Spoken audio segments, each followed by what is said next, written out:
est-ce que bu dewuñ lépp toog ne nañu reconsidérer waat les choses bàyyi ba ci cappaandaw la ba ñu génne leen ñu toog di wax mais ña ñu génne li ci ëpp ñi nga xamante ne ñoom ñoo animé cette volonté là mais ñoom ñëpp ils ont appartenu au système. su ma la déggee bu baax ak sa li ngay liggéey ak Ndiaye Rahma bokk si Benno Bokk Yaakaar c'est comme si yéen pare ngeen pour le 25 février avec presque la certitude que ni vous passez Amadou Ba premier tour. ku kaw lay doon buñ paree du léegi xam nga loo gis rek c'est une question d'organisation loo gis.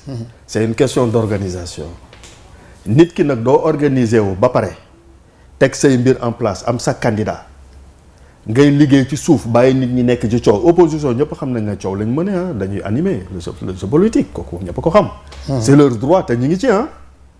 mais gis nga benn je vous le répète encore une fois il n'y aura pas de report d'élection du am parce que mënul am un de deux warut am troisièmement les Sénégalais nañ leen jox quand même nañ leen jox ce plaisir quand même de tànn ki ñu bëgg pour la continuité de la République. Les Sénégalais sont prêts à aller aux élections sans la participation de Ousmane Sonko. Mais qu'est-ce qui leur en empêche? Déjà yaa ngi dégg ci réseaux sociaux yi ñuy naan Diomaye mooy Sonko mooy Diomaye mais vous savez le piège qu'il y a là-bas.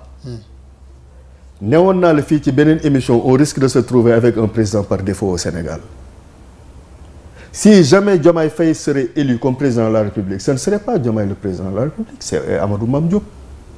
Le président de l'Assemblée nationale. Non mais il ne jouit pas d'une immunité présidentielle qui ferait que à l'instant où il est élu on le fait sortir de prison yóbbu ko mu commencer. demal nga lire rubrique yi demal nga lire constitution bi la rubrique des empêchements du président de la République loolu ci la bokk. Le fait qu'il soit en prison bokk. Absolument c'est un empêchement et dans ce cas la loi prévoit que c'est le président de l'Assemblée nationale moo koy remplacer pour une durée de 90 jours. organiser waat ay élections. kon tey Diomaye bu jàlloon du nekk du exercer déedéet empêchement la loolu et puis Diomaye pour mu jàll mais il faut qu'il parle aux Sénégalais et pour qu'il puisse parler aux Sénégalais il faut qu'il requiert l'autorisation du juge parce qu'il est sous instruction. Il ne peut avoir un directeur de campagne qui bat campagne pour lui. su ko neexee mais directeur de campagne de battre campagne élection présidentielle c'est la rencontre d'un homme et de son peuple il y a pas d'intermédiaire. D'homme interface je n'ai rien contre lui c'est un Sénégalais méritant autant que tous les autres candidats. Mais dama lay tegal cas de figure bi à la lecture des empêchements du chapitre des empêchements au niveau de la Constitution vous verrez bien qu'un président de la République en prison empêchement la boo xamante ne ça va donner au président de l'Assemblée nationale de se suppléer à lui. Amadou Mame Diop pendant 90 jours moom mooy nekk président de la République du Sénégal. Toute dernière question du côté de Benno on dit que Amadou Ba ne rassemble pas et que loolu ça fait douter un peu dans les rangs même de Benno Bokk Yaakaar c'est le sentiment que vous avez en y étant. man de Kaolack bi ma nekk xam naa ne kenn moo fa nekk un grand rassembleur koo xamante ne fu mu ootee ñëpp ñëw xaarul kenn ci lenn ba ci président Macky Sall xaaru ko ci dara muy Mohamed Ndiaye Rahma xaw ma nag yeneen région li fa am mais xam naa daal man. ne Amadou Ba tànkam région bu mu dëgg tous les responsables politiques sont unis xam naa loolu xaw ma ndax li ñu tënkaloo noonu dëgg la ci ñoom xaw ma ndax dëgg ci ñoom en tout cas xam naa ne benn la loolu daal xam naa ko mais nag li ci seen xel ak seen xol man xaw ma ko mais Kaolack daal xam naa ne ba mu fa ñëwee Mohamed Ndiaye Rahma recevoir ko tous les responsables politiques ba ci ku ca gën a ndaw recevoir na la. Quand on dit que nul ne peut gagner l'élection dès le premier tour vous y croyez? J'en doute. dana am gis nga benn candidat gagné élection dès le premier tour. Je te dis actuellement il y a des tractations qui sont en train de se faire pour rallier le camp présidentiel mais vous le savez autant que moi actuellement il y a des candidats fantaisistes yoo xam ne ils sont en train de négocier avec Amadou Ba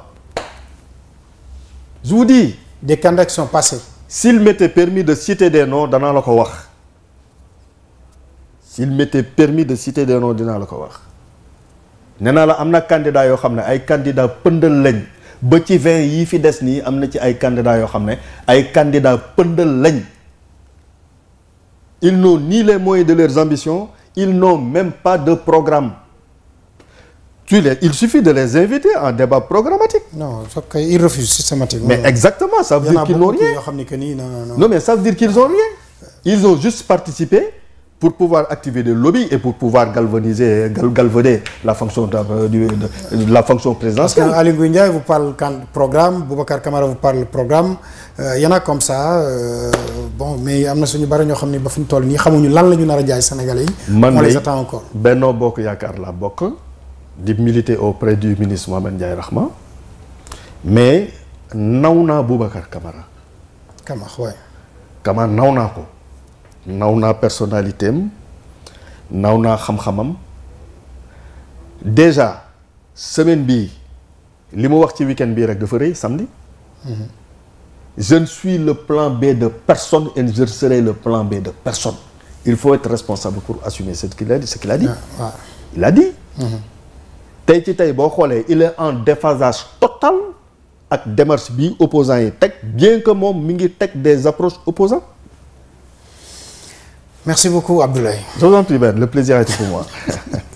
c'est une émission difficile parce que il y a beaucoup de choses que vous gardez, que vous retenez.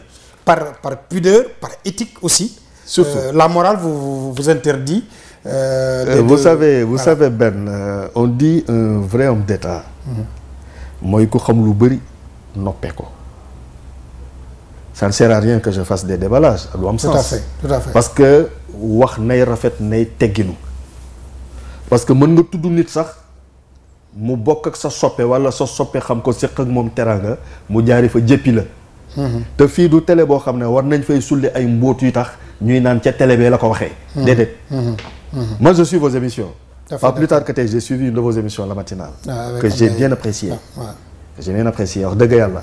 Donc fii télé la boo xam ne lu yiw donc fii war a jib moo tax parfois je peine à développer certaines argumentations. ngir tur bi dafa rëy Al Malick yaa saf ci duur. Merci beaucoup Abdoulaye. Xam naa ni durant la campagne il faudrait qu'on se revoie parce que c'est des avis éclairés et surtout discours très responsables, très mesurés et c'est important. Absolument. Le Sénégal a besoin de ces discours qui apaisent et qui rassurent. Absolument. guddi yu ñu toll nii parce que boo xoolee li xew ceinture de feu bi ñu wër.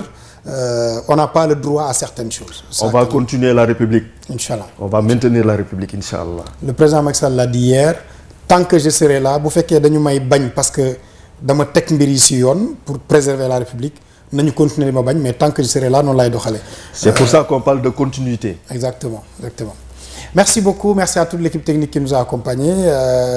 Je vous donne rendez-vous lundi prochain, sûrement nous serons avec Ansoumana parce que demain nous sommes du côté de la mosquée omarienne pour les besoins de la ziara de la famille omarienne.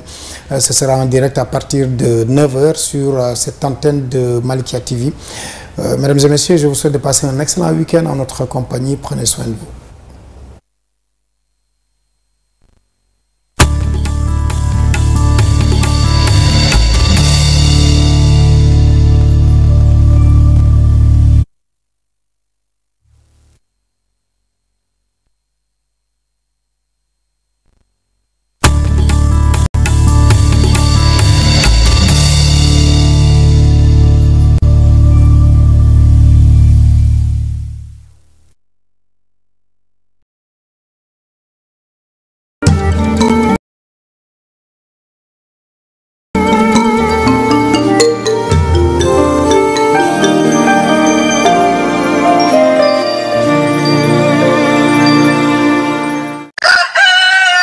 ganaar sab noddu ga jib Allahu akbar Allahu akbar julli fajar jot Alir Sab teew ci Malikia muy lu am solo ci sunu dundu ki jullit yi tabarakallahu seen mbokku taalube seen soppe Cheikh Ahmed Tidiane Ndao moo dellu siwaat ci baaxu yàlla ci seen émission Al Irshad xalimane saraax daa teew ma fas yéene bind mbindum mag ñi ci waxtaan ak ci xam-xam ngir mbind mu jub te bari njariñ salaam feelu ko ànd ak xibaar yu leer te yaatu ginnaaw bi ñu ndéegoo dal leen jàmm ci seen émission bii di salaam ñu fas yéene ànd ak yéen salaam ci ñëpp salaam fépp yàlla nañu yàlla defal salaam ju sax dak fii ci réew mi ak feneen fu du réew mi yor weey waxtaan wu yaatu tàmbali ci jamonoy tey. maa ngi leen di nuyu di leen ziar di leen sargal di leen jox seen wàccuwaay di nuyu képp nga xamante ni yaa ngi doon xaar fi ci jamonoy tey. ci Malikia TV leeru Maodo.